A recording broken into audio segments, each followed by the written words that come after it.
It took Matthew like 3 years. So last week we went over Acts chapter 20, and just a few verses kind of I want to share this morning kind of jumped out at me that kind of made me think of the conference and think of us here and the churches in Missoula and California and Miami and all over Oklahoma and Lokiva.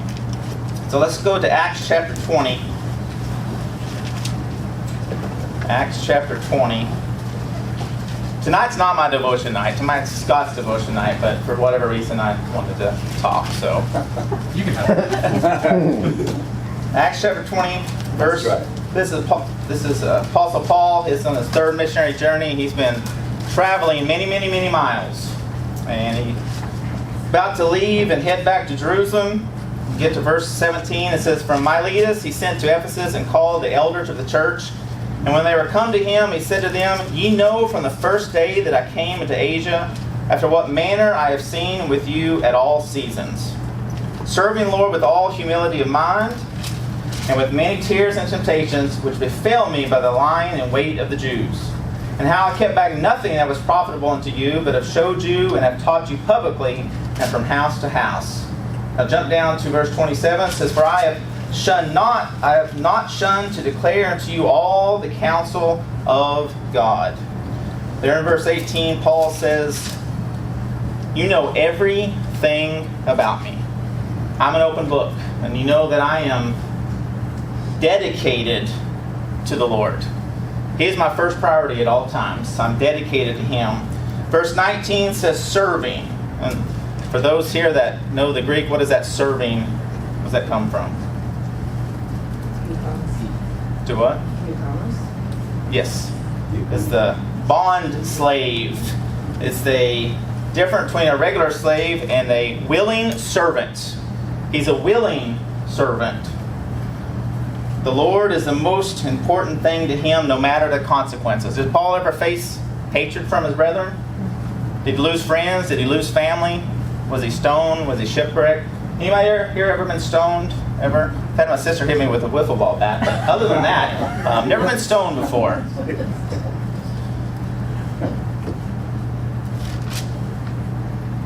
Verse 20 says, "And how I kept back nothing that was profitable unto you, but have showed you and have taught you publicly, and from house to house. For I have not shunned to declare unto you all the counsel of God." Paul was a bold servant for Jesus. Is this not what we're here? Why we're not here for today? We're here today to declare the whole counsel of God, right? The whole counsel, no matter what, no matter the consequences. It is still our duty to be like Paul. We need more people like the Apostle Paul today. And I hope the outcome of this conference will be more people that are dedicated to Him.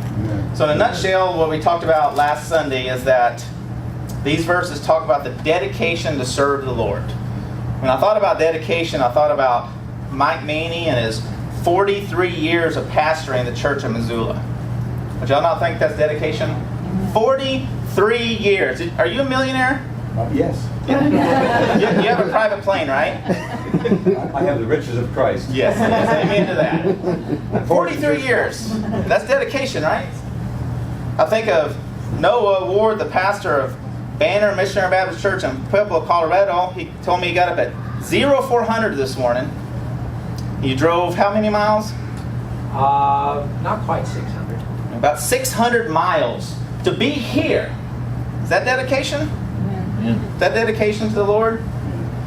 I thought about Melvin Gray, the pastor of Riverside in Miami, Oklahoma, who began his ministry in 1965, and he's still growing strong.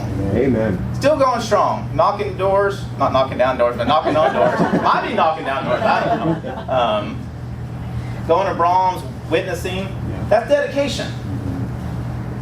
I thought of Philip Maney, the pastor of Mount Vernon in Rialto, California, who left his home in Missoula, uprooted his wife and his daughter, and left there his home to go to California.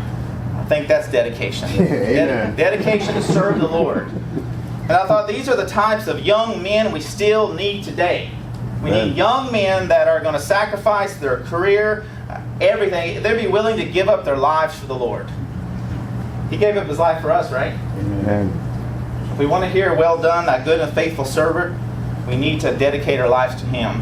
So I pray that, if you can't tell, I'm excited. I am excited. I'm excited about this. I pray the Lord's blessing upon this conference and on each of you.